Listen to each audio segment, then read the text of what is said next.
Good morning, ladies and gentlemen, and welcome to today's edition of the Press Today on your Pan-African television.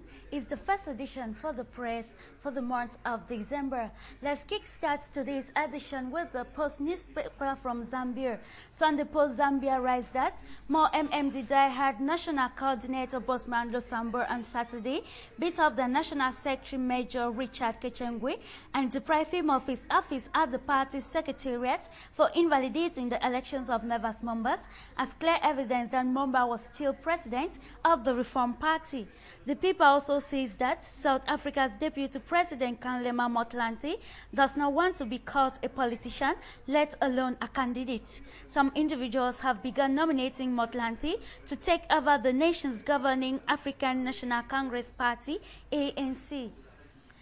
Looking at Business Day, South Africa, Motlanthe rejects deals to secure top job at Mangwan is the top headline we find in today's paper. Kgalema Motlanthe has rolled out any deals to secure himself a leadership position at the African National Congress ANC conference in Mangwan.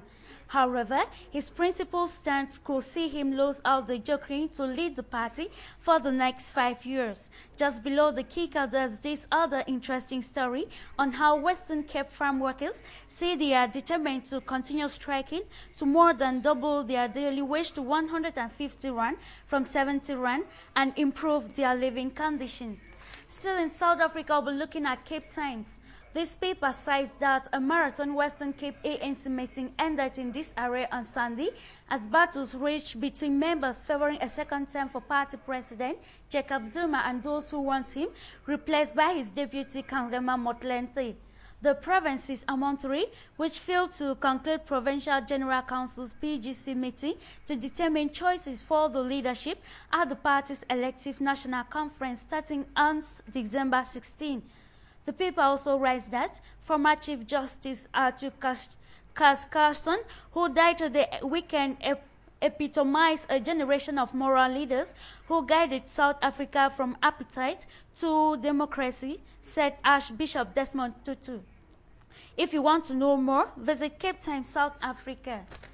Looking at the Post newspaper, Monday's edition of the Post newspaper states that ELECAM, in collaboration with La Francophonie, of recent brought to light the importance of the biometric system in the electoral process. ELECAM chairman Dr. Samuel Foncam Azo remarks that the biometric system is still fresh to meet African countries. He was speaking during a 3-day seminar organized in Cameroon's political capital, Yaoundé. See more on this story on page 2.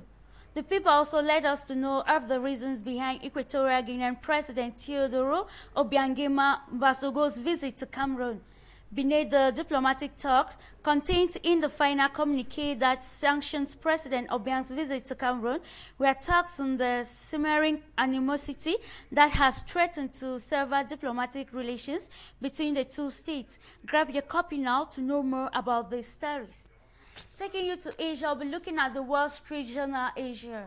The paper pinpoints that Egyptian President Mohamed Morsi and his Islamist allies appear to be on coalition course with secular and liberal groups and large segments of the population after he set the December 15 for a referendum on a controversial or problematic constitution that has polarized the country. The paper again focuses on this story where, after years of meteoric growth in China, the U.S. company that owns Pizza Hut and KFC is starting to stumble in its single biggest market as intense competition and fast food fatigue cause Chinese consumers to lose their appetite for fried chicken and pizza. Visit the Wall Street Journal Asia for more details. Taking you to the United Arab Emirates, we're looking at the Gulf newspaper. This paper cites that President Sheikh Khalifa bin Zayed Al Nahyan chaired the Supreme Council meeting at Al Mashrif Palace in the Abu Dubai on Sunday. The meeting, which revealed the achievements since the inception of the Union 4 decades ago, was attended by His Highness Sheikh Mohammed bin Rashid Al Maktoum, Vice President and PM of the United Arab Emirates and ruler of Dubai. and other dignitaries. The paper also raised that Egypt's highest court suspended its work after hundreds of President Mohamed Morsi's supporters protested outside the building against a scheduled hearing dealing with the legitimacy of a panel that wrote the draft constitution. Read more on the Gulf News for better understanding. Let's end today's edition with the Wall Street Journal, this time around from Europe. According to the paper, Egyptian President Mohamed Morsi's fight with the country's judiciary and opposition group escalated Sunday after he set mid-December date for a referendum on a draft constitution that its detractors say is illegitimate and exclusionary. Hundreds of Islamic supporters of Morsi besieged the Supreme Constitutional Court building in Cairo to prevent judges from hearing a case about the legitimacy of a special panel that drafted the new constitution after 6 months in office.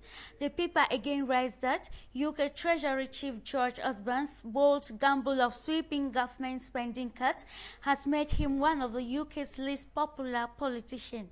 If you want to know more, get your own copy of the paper. This is where we call it off for the press today, but do stay on AFRIQUE Media for our subsequent news and our programs.